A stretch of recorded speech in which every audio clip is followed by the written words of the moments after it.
Hello? Yes, I think this is better now. Hello?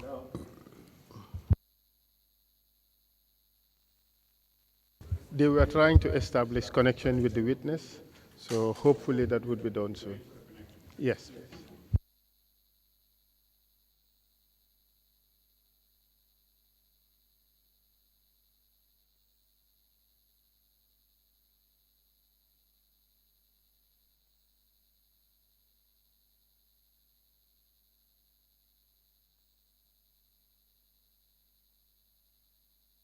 Hello, hello?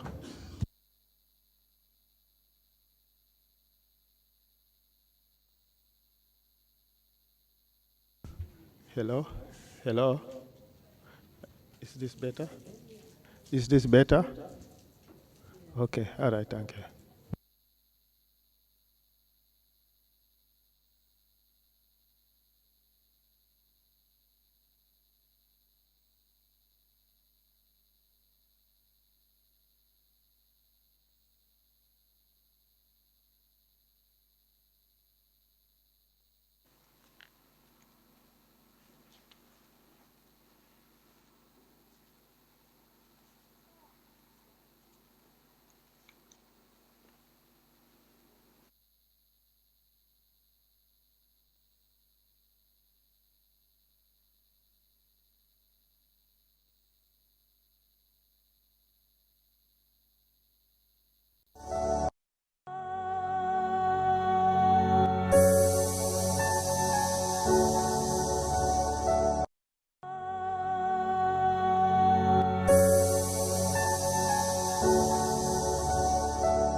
guy who was being interviewed via Skype by CNN.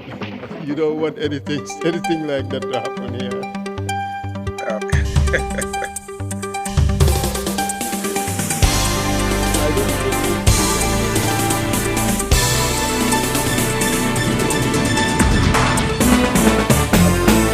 think killed, and we listened through the microphone, through the speakers, through the head.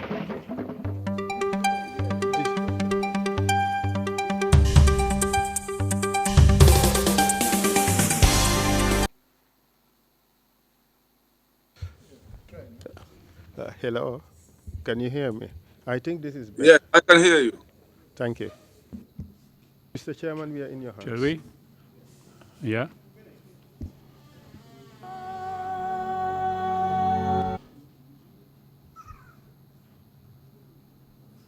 Can we go on, or can you hear? Mr. Toure, can you hear us? Or can you hear me? Yes, I can. Yes. Did he confirm? Yeah, you confirm. Oh, sorry, I didn't have my earpiece on. Mr. Tijan Toure, I understand you didn't want to break having your lunch. I'm a CISA here. There are two CISAs on the commission. We are both fasting, didn't have lunch, and you didn't want to break your lunch and come back. But anyway. Well, I'm still fasting. Yeah, after having lunch, you can fast now.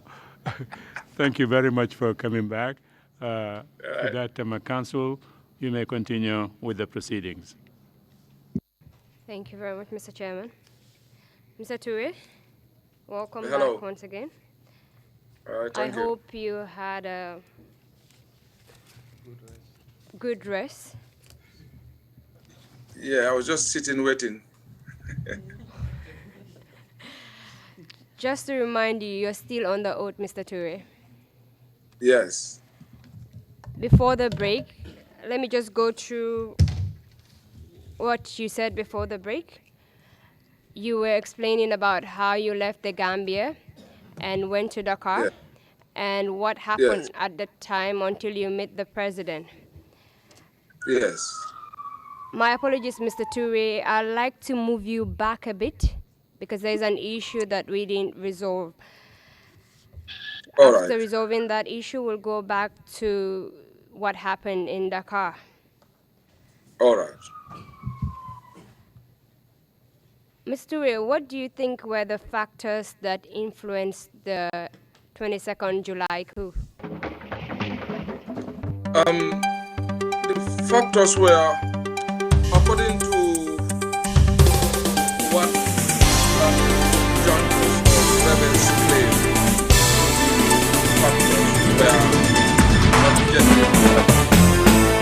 but I know for sure that we had the Nigerians there in the Gambia who were, part of the training team, or they were the training team training the Gambian National Army, because we used to have the British Army training team, and then later we had the Nigerians who were also training the Gambian National Army when the British training team left. And I can recall at one time that a colleague of mine, one Sadibu Haidara, may his soul rest in peace. I heard that, not for sure, but I heard that he died. Once came to see me at my flat, at Battery's flat. So we are talking about the jobs and moving to the army, and I started asking him, why does he have to go to the army? The Zandam is better. And he said, it's not a Zandam anymore, it's tactical support group. I said, okay. And then I can recall, which I have reported, he did mention about the Nigerians talking about coup, talking about, indoctrinating ideas of coup in their minds. Like, I said, how? He said, look, there are few officers, including himself, who sometimes think of, leaving the army, retiring, and just look for something else to do. But, whoever wants to leave, if that is brought to the notice of the Nigerians, what they normally say is that, I mean, it's better you stay because of, I mean, you can take over the government. If you should leave and look for another job somewhere, you become a civilian. So if the army should take over, you'll get a chance of being a president or being part of a council or being a minister. So, but as a civilian, if the military takes over, there wouldn't be a chance for them.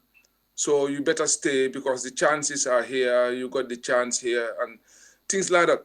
I was shocked when I heard that, which I reported. I reported that to Daba Marena, and I reported that to the DG as well, Keba Sise, the then Director General of the National Security. So these were one of the factors I believe must have been putting into the army for them to believe that the chances are. I'm not saying they were the only factors, but the other factors which were not genuine factors were all lies and speculations, because you have to give the dog a bad name before you can kill it to able to justify the reasons of killing the dog.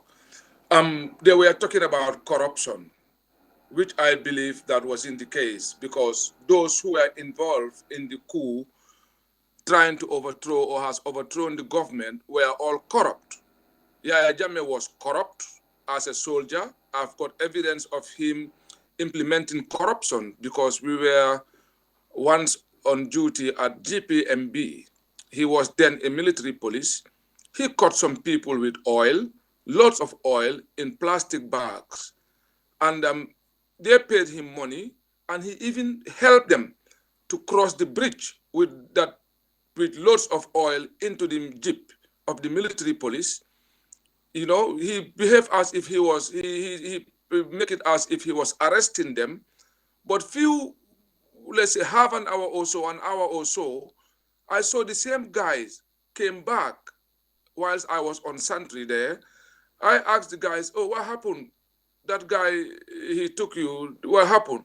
He said, oh, he told me in Mandinka that, told nga Jole, I told Jindi at Denton Bridge, which means we've paid him and he dropped us at Denton Bridge, not Denton Bridge, sitting corner, where they pick their vehicle, they arrange a taxi to take them to their various destinations. So if those people should say that, the government is corrupt, that's why they've overthrown the government, that's not a good reason, because there is no government free from corruption. There is no system that there is no corruption. There are different ways of corruption. So if they say that the PPP government was corrupt, that is not true. That, I wouldn't say there was no corruption, but there was no corruption that should permit or allow the soldiers to overthrow a government. Mr. Ture, Corruption. I know you want to elaborate on this point, but I would like us to move on to the issue of Sadibu Haidara and what he said. I'd just like to focus on that for a while. Yes. Did you do... Well, Sorry, sir. Right. Okay. Yes. On the issue of Sadibu, do you know if anything was done with respect to the information that you gave to Daba Marena? Well, I'm so I didn't only, tell Daba Marena. I also told the Director General, the then Director General, Keba Sise. But if there was anything done, definitely I wouldn't know. But I know that they will take it serious. But what were the precautions taken? I don't know, to be honest. Okay. Then we can move on to while you're in the car. Before the break, you did mention that you met with President Jawara. So I'd like to know, in your meeting with President Jawara, did you eventually find out what actually happened on the 22nd of July, 94? Yes, because we all live in the same house at Residence Medina. which is very close to the market, that market called Marse Tilel, and that's where we all live. That's where I was taken from when I had my interview at Eta Major, and then they took me there, and Sadada was there. So we've lived for a while, and through that, I didn't just get there. He started telling me this is what happened, but I was able to gather and understand what happened when he was on board the ship. That he was not happy to see himself in Dakar. That was point one, because Sir Dawda never seek for political asylum to Senegal. He hasn't. Whilst on board that ship, according to him, he was expecting, as he was told, that they will, the Americans told him that they were going to sail outstream and they will face the breach and they will stop the rebels if they have to, or if they want to cross the bridge. They will bomb the bridge. They will stop them from entering Banjul. This is what they made him believe. So when he was on board the ship, that wasn't done. He saw the ship, he noticed that the ship has sailed for quite a long time. According to him, he asked them, where are we going and what's happening? Why aren't we stopping? Then Sir Dawda said that he was told by the captain or whoever was in charge that they've been told, or they've been instructed to leave Gambia waters. So Sir Dawda hasn't got a choice, and he was told that the nearest port to the Gambia was Dakar. And whilst on board that ship, again, Sir Dawda heard Radio Senegal announcing that President Jawara has been granted political asylum in Senegal, which he never seek for.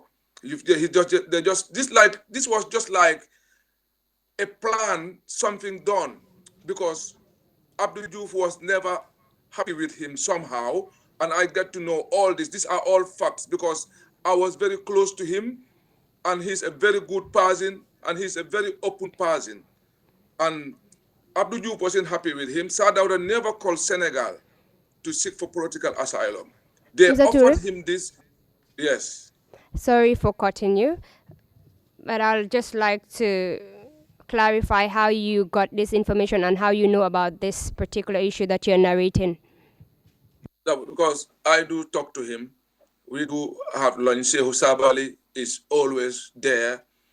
We talk and they discuss. We sit around and we listen. So through that, I was able to add up all what went on, because he'll be talking here. Shehu Sabali will say, of course, this is not right. And they discuss about the treatment within there in the house where we lived at Residence Medina. They were talking about everything that was going on. Bakari Dabo was also in Dakar. Yeah, we only saw him like few times. Sir Dawda always wanted to talk to Abdou Diouf about certain things that I don't know about. They made it very, very, very difficult for Sir Dawda to meet Abdou Diouf. He couldn't. When he was put in there, he was like someone in a cage. He couldn't have access to international calls. For him even to make a call, he has to contact the gendarmes downstairs. There's a phone that if you press the button, it's the securities downstairs who will pick it. Then if you need to make a call, you have to give them the number, and they will make that call and connect you back. Which means that Sir Dawda will not have there's no way he can negotiate anything outside Dakar or anyone to help him or rescue his government or rescue the Gambian people. There was no choice. There was no chance. He was there, and this is how he was living in there. Mr. Toure? So, yes. These were the things that we were talking about. So when, out of anger, you could see that he was able to pick up what was going on, Sorry, what he Mr. was Toure. saying. Yes. Waiting. Mr. Chairman, I believe the sound is off right now. I can't hear the witness. He's on, but I cannot hear him. Can you hear me? Probably there is a technical issue that has to be resolved. Hello, can you hear me? I cannot hear. Can you hear me? Okay.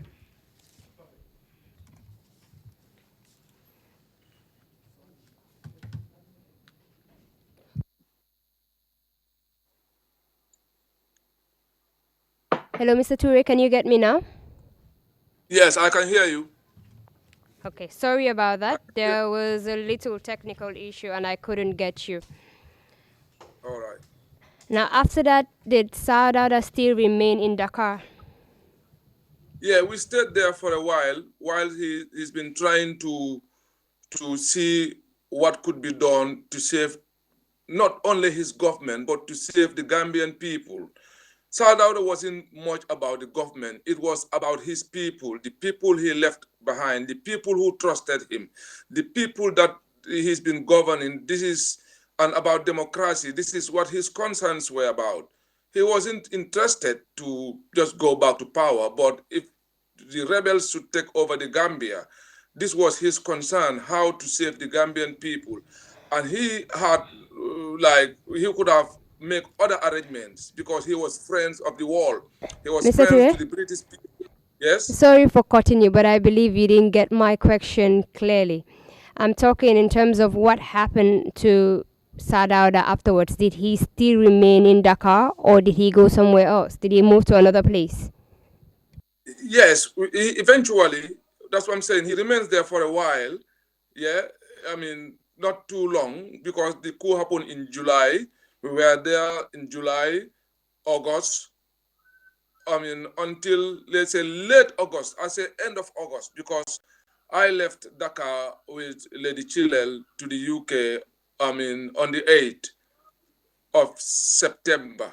So Sadauda left a week before I joined him in the UK because he went with Alpha Jallo, who was my colleague, and also Gassama, who was the ADC, and the rest of the family. So I stayed behind with the First Lady, Chilel, while Njeme was in the UK. So after a week, and because I left on the 8th, and we stayed a week, so I'll assume that I will say that Sadauda left end of August to the UK. But the reason why I was mentioning all this is what has been going on during his stay in Senegal. Whilst he was there, he was finding ways of rescuing the Gambia. But there was no chance. I want the people to understand that they were not ignored. He's been trying his level best, but he was like more or less under duress somehow that he hasn't got the chance to do anything because of his host hasn't given him the chance or support. But that was. So, Mr. Toure, how about the rest of the entourage, Pasala Jan and others? What happened to them later on? Well, I haven't met with Pasala Jan there. He was I can't remember about him in there. All I can remember was myself, Bakari Dabo, Sehu Sabali, Ibundur, Wan Fali Jabang, Kaba Bajo, Alpha Jallo, who later joined us through my connections. Like he contacted me and I spoke to Sadauda about him, and then we find a way for him to join us. Yes, and yes, these were the people who stayed.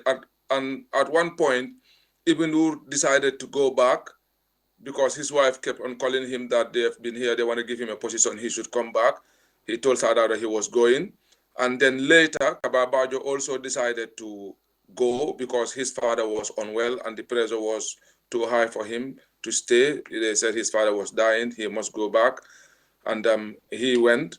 And then, he went with one Fali Jabang who didn't want to go, but he went with him. How about Bakari Dabo? Bakari Dabo was like more or less for himself in there. I'm sorry if you should be unhappy to hear this, but this is the fact that he was there. Sadauda couldn't have access to Abdul Juf, which he wanted. Bakari Dabo could have negotiated if there was any differences between Abdul Juf and Sadauda. Bakari Dabo was in position to do that, which he hasn't. But he was more or less even avoiding us because he came there. I only saw him once. Yeah, Shehu Sabali was all the time there. Our food was catered by Shehu Sabali through his, in-laws who were Senegalese. We used to go. I used to go and get this food myself. Sometimes I go with Alpha Jalo from Bakari. Shehu Sabali's in-laws. But Bakari Dabo was all the time because I've got the information through a colleague soldier. He was one of the Zain, like they were like bodyguards to the State House, who told me that Bakari Dabo is always at the State House seeing Abdou Diouf. He said, in fact, he left him there when he came to join us there. Because this guy sometimes is at the residence Medina. Sometimes he goes to the State House on duties. He told me that I think something will be done because Bakari Dabo is always there to see Abdou Diouf. It's later we realized, and I told the PA, I said, when Sadauda wanted to see Abdou Diouf himself, it has been declined on many times. He's been only allowed to go and play golf once or twice, but he hasn't got the access. And he personally told me this, that I don't know why is this a problem for me to speak to Abdou Diouf, to see him. Even on a phone call, he was just like somebody. They said, Alhamdulillah, we've got him now. They put him here. I think at that time, Abdou Diouf wanted Gambia to be in this position Gambia was. Thank you very much. Sorry for cutting you, Mr. Ture, but I believe that you had elaborated on that point earlier. Yes. So at this point, I believe that I've asked you all the questions that I wanted to ask. Mr. Chairman, I'll transfer the mic to you to ask any questions you wish to ask with the witness. Thank you very much, Counsel, for that exchange with the witness. Should I hold on a little bit, the legal team? You okay? Is it right? Okay, fine. Members of the Commission, if you have any questions, please go ahead and ask.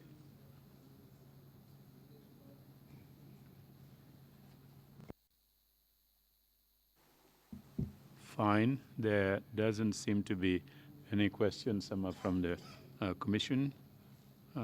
Council, what's the next step? Need to hear a summary from the witness, or is that okay now? May I approach the chair? May I come to the chair? Sorry, please. Yeah, please come around.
Sorry about that interruption. We were just consulting the thing out there.